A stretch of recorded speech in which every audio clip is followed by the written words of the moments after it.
ये भी नहीं कर सकते, ये भी नहीं कर सकते, ये भी नहीं कर सकते, ये भी नहीं कर सकते। जिस एज से आप गुज़र रहे हैं, वहाँ डिस्ट्रैक्शन बहुत ही एक नेचुरल फिनोमेनन है। अपने मंज़िल को आप ज़रूर देखें कि वो कितना वैलिड है, कितना रेलेवेंट है। तो कभी भी आपका कंट्रोल अपने आप से हटेगा नहीं, क्योंकि आप बेसिकली खुद से ही कम्पीट तो कर रहे होते हैं। डिस्ट्रैक्शन से कंस्ट्रक्शन तक जाने के लिए ज़रूरी है कि डिस्ट्रैक्शन को हम इस्तेमाल करें अपने पॉजिटिव फॉर्मेट में। मुझसे एक कॉमन से सवाल पूछा जाता है अक्सर कि सेल्फ कंट्रोल को कैसे बनाया जा सके, क्योंकि लोग ऐसा समझते हैं कि जो बहुत बड़े अचीवर्स होते हैं जिनसे मैं अक्सर मिला करता हूँ, उनका सेल्फ कंट्रोल बहुत ज़्यादा अच्छा होगा और वो सेल्फ कंट्रोल के बजाय के अलावा कुछ और नहीं करते होंगे, और जिसकी वजह से संभवतः उन्होंने अपना जो सक्सेस है वो प्राप्त किया होगा। देखो, सेल्फ कंट्रोल की ज़रूरत तो है, I mean there is no denying the fact. But अगर मैं इसको एक उदाहरण से समझने की कोशिश करूँ, तो एक कार में आप देखो कितनी चीज़ें होती हैं। उसमें एक व्हील होता है, उसमें एक गियर होता है, आजकल तो क्लच हट गए हैं, तो क्लच नहीं हो, गियर नहीं भी हो, तब भी उसमें एक व्हील होता है। ये सब एक्सेलरेटर, ब्रेक और व्हील, अगर इन 3 को ही मान लें, इनकी हार्मनी से आपकी जर्नी कंप्लीट होती है। अगर इसको अच्छी तरह से समझा जाए, तो अगर आप सोचें कि सिर्फ़ और सिर्फ़ एक्सेलरेटर पे ही पैर रख कर के हम अपने मंज़िल तक पहुँच जाएँ, तो शायद ये संभव नहीं होगा। सिर्फ़ ब्रेक पे ही पैर रख के पहुँच जाएँ या सिर्फ़ स्टीयरिंग पे, इन सब के अंदर एक बैलेंस होना चाहिए। कभी एक्सेलरेटर, कभी ब्रेक, कभी लेफ्ट, कभी राइट व्हील को मूव करना होगा। और अगर ये सारी चीज़ें आपकी हो रही हैं, तो आप मंज़िल की तरफ बढ़ रहे हैं। डेफ़िनेटली इसमें कंट्रोल एक इम्पॉर्टेंट कंपोनेंट आता है। जब आप गति दे रहे होते हैं अपने करियर को, जब आप अपने डेस्टिनेशन की तरफ मूव कर रहे होते हैं एट फास्ट पेस, तो उस समय there are very high chances कि कभी किसी जगह पे आप टकरा जाएँ, कहीं उलझ जाएँ, कहीं फँस जाएँ, कहीं आप लाइट्स जंप कर जाएँ।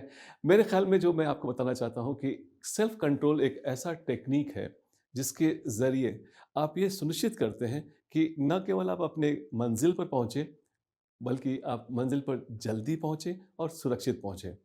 अब सेल्फ कंट्रोल का मतलब ये नहीं होता है कि सिर्फ़ ब्रेक ही यूज़ किया जाए, सिर्फ़ स्टीयरिंग ही यूज़ किया जाए या सिर्फ़ एक्सेलरेटर, इनमें एक बैलेंस बनाया जाए। ये ज़रूरी है कि आपको एक्सेलरेशन देना होगा, बट एक्सेलरेशन के साथ-साथ आपको दिशा भी देखनी होगी।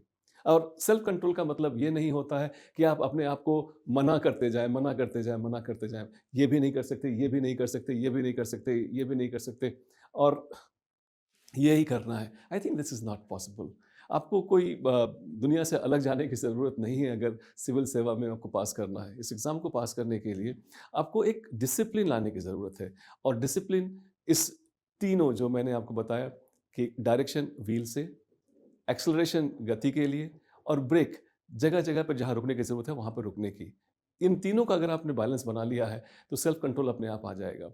अब आपको जानते हैं कि कोई भी चीज़ अगर जिसको आपको प्राप्त करना चाहते हैं, if you want to achieve something, you have to give something away, कुछ देना पड़ेगा। कुछ देना पड़ेगा, ऐसी चीज़ आपको देनी पड़ेगी जो कि कुछ कुर्बानी हो सकती है, कुछ बलिदान हो सकता है, कुछ आहुति हो सकती है, या कुछ हो सकता है जिससे आपको पॉज़िटिव रिइंफोर्समेंट मिलता हो। तो पॉज़िटिव रिइंफोर्समेंट आपको खुद से देना होगा, आपको ढूँढना होगा कि कौन-कौन सी चीज़ जिससे मुझे गति मिलती है।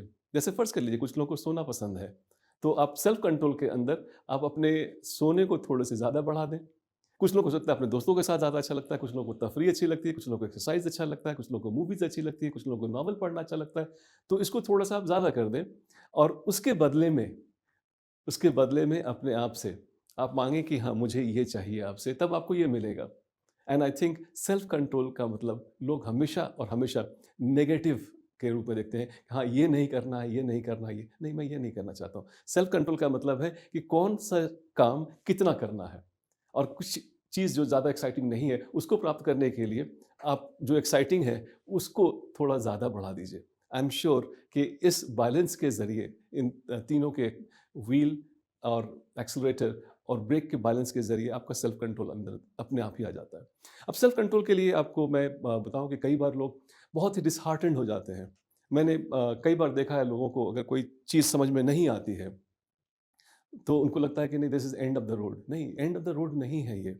ये बेंड ऑफ द रोड हो सकता है, और बेंड पे आपको एक चीज़ ध्यान रखनी है कि बेंड ऑफ द रोड पे आपको अपनी व्हील का इस्तेमाल करना है, अपनी डायरेक्शन चेंज करनी है। बट ये नहीं है कि आप सेम स्पीड रख सकते हैं। कई बार ऐसा लगता है हमें कि हम कोई अगर बेंड आ गया है तो एंड हो गया। लेकिन ध्यान रखें कि बेंड एंड नहीं होता है। जो एक चीज़ यहाँ पे ध्यान देने वाली है कि बेंड पर हमें अपनी स्पीड थोड़ी कम करनी होती है, डायरेक्शन थोड़ा चेंज करना होता है। लेकिन bend is never an end if you are having good control on yourself.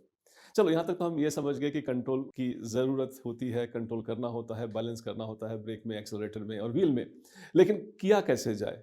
और इसके लिए मैं एक तरीका आपको बताना चाहूँगा जो कि बहुत ही इम्पोर्टेंट है ना, आपको ध्यान रखना चाहिए कि आप अपने मंज़िल को आप ज़रूर देखें कि वो कितना वैलिड है, कितना रेलेवेंट है। Relevance of your destination high है, तो कभी भी आपका कंट्रोल अपने आप से हटेगा नहीं। क्योंकि आप बेसिकली खुद से ही कम्पीट तो कर रहे होते हैं और खुद की मंजिल पे जाना है आपको। तो अगर आपकी मंजिल आपको पुकार रही है, अगर if your destination is calling you, आपको क्यों वहाँ पहुँचना है ये आपके लिए बहुत क्लियर है, तो मेरे ख्याल में डिस्ट्रैक्शंस काम नहीं करेंगे। डिस्ट्रैक्शन आपको अफ़ेक्ट नहीं करेंगे। दूसरी चीज़ मैं चाहूँगा डिस्ट्रैक्शन में आप ये ढूँढ लें कि डिस्ट्रैक्शंस को आप एक्लिप्स कर सकते हैं अपने पॉज़िटिव ट्रेट से। जैसे आपको खाना पसंद है, फ़िल्म देखना पसंद है, तो आप अपने डिस्ट्रैक्शंस जब होने लगे आपको तो उसमें एक रिवार्ड की तरह उनको दें, उनको रिवार्ड की तरह इस्तेमाल करें कि मूवी आपका डिस्ट्रैक्शन हो रहा था, आपका फूड डिस्ट्रैक्शन हो रहा था, ट्रैवल डिस्ट्रैक्शन हो रहा था, तो उसको एक रिवार्ड की तरह यूज़ करें। तो आप पाएँगे कि डिस्ट्रैक्शन एक्चुअली कंट्रीब्यूशन करने लगे, कंस्ट्रक्शन करने लगे। तो डिस्ट्रैक्शन से कंस्ट्रक्शन तक जाने के लिए ज़रूरी है कि डिस्ट्रैक्शन को हम इस्तेमाल करें अपने पॉजिटिव फॉर्मेट में। कई बार साइट ऑफ डिस्ट्रैक्शन से भी आपको प्रॉब्लम होती है, जैसे आपका मोबाइल में आपके बहुत सारे नोटिफ़िकेशंस आते रहते हैं, बहुत सारे मेल मोबाइल को दूर रख सकते हैं थोड़े टाइम के लिए जब आप काम कर रहे हैं। तो डिस्ट्रैक्शंस की फ़िज़िकैलिटी को अगर आप कम कर देते हैं तो डिस्ट्रैक्शंस कम हो जाता है और सेल्फ कंट्रोल आपका बेहतर हो जाता है। इसके अलावा आप अपने जो काम के सेशंस हैं उनको भी अगर आप छोटा रखते हैं और बिल्कुल ही उस स्पेसिफिक टाइम के बाद उस काम के लिए समय नहीं देते हैं, तो आपका डिस्ट्रैक्शंस का बहुत ज़्यादा कंट्रोल हो जाता है। क्योंकि एक्चुअली मैंने महसूस किया है कि कई बार आपके लोकेशन और आपके गोल के लोकेशन में दूरी बहुत ज़्यादा होने से बहुत सारे नॉइज़ आ जाते हैं, बहुत सारे डिस्ट्रैक्शंस आ जाते हैं। लेकिन आपका गोल ही अगला आधे घंटे का है, तो कहाँ से नॉइज़ की जगह होगी, कहाँ से डिस्ट्रैक्शंस होगा, आपका सेल्फ कंट्रोल बहुत ही ज़्यादा अच्छा हो जाएगा। तो गोल को और अपने करीब लेकर के आ जाइए, आप इससे भी आपका सेल्फ कंट्रोल काफ़ी बढ़ जाता है। इसके अलावा मैं थोड़ा-सा एक ऐसे टेक्निक के बारे में बात करना चाहता हूँ, जिसमें थोड़ी इंडिफरेंस पैदा करनी होती है। अपने आप को थोड़े इंडिफरेंट कर लें। मतलब कोई क्या बोल रहा है, कोई क्या सोच रहा है आपके बारे में और क्या आपके पास हो रहा है, क्या आपके आस-पास हो रही चीज़ें, अगर उस पर से थोड़ा-सा ध्यान अगर आप हटा लेते हैं, तो अगर आप थोड़े इंडिफरेंट हो जाते हैं, you are able to see through the issues, I suppose आपका डिस्ट्रैक्शंस वैसे भी कम हो जाता है। जब हर चीज़ों पे आप रिस्पॉन्ड करने लगेंगे, हर चीज़ों पर आप जवाब देने लगेंगे, सबको एंटरटेन करने लगेंगे, तो आपका डिस्ट्रैक्शन तो होगा ना, क्योंकि आपकी ऊर्जा उनमें उनमें जा रही है। तो डिस्ट्रैक्शंस के लिए ज़रूरी है कि आप अपने आप को कंसंट्रेट करके रखें, और जो चीज़ें आपको सहयोग नहीं दे रही हैं, उनको you can possibly become little indifferent and अगर अपने आप पर आपने सेल्फ कंट्रोल कर लिया, तो मेरे ख़्याल में ये एक बहुत बड़ी उपलब्धि होगी, क्योंकि जिस एज से आप गुज़र रहे हैं, वहाँ डिस्ट्रैक्शन बहुत ही एक नेचुरल फिनोमिनन है। लेकिन आपके एज में, आपके टाइम में ही विथ ऑल दिस डिस्ट्रैक्शंस बहुत सारे अचीवर्स हर साल पैदा होते हैं ना। अगर आपको उन अचीवर्स में जाना होगा, तो थोड़ा-सा सेल्फ कंट्रोल रखना होगा और ध्यान रखें, मैंने एक वर्ड यूज़ किया है, थोड़ा-सा सेल्फ कंट्रोल। बहुत ज़्यादा सेल्फ कंट्रोल की वजह से नेगेटिविटी आ जाती है। ढक्कन है कोई, उसको अगर आप बंद करना चाहते हैं, कुछ ज़्यादा टाइट कर देंगे अगर किसी लिड को, तो वो स्लिप कर जाता है। बहुत ज़्यादा सेल्फ कंट्रोल मत करो। कभी-कभी उसको थोड़ा खुला छोड़ दो और डेफ़िनिटली अगर आपको पतंग की तरह ऊपर उठना होगा, तो कभी थोड़ी-सी ढील देनी होगी, कभी थोड़ी-सी खींचना होगा। डेफ़िनिटली इस पूरे बैलेंस के साथ आपकी जो करियर की पतंग है, वो डेफ़िनिटली आसमान में जाएगी और हमारी शुभकामनाएँ आपके साथ हैं।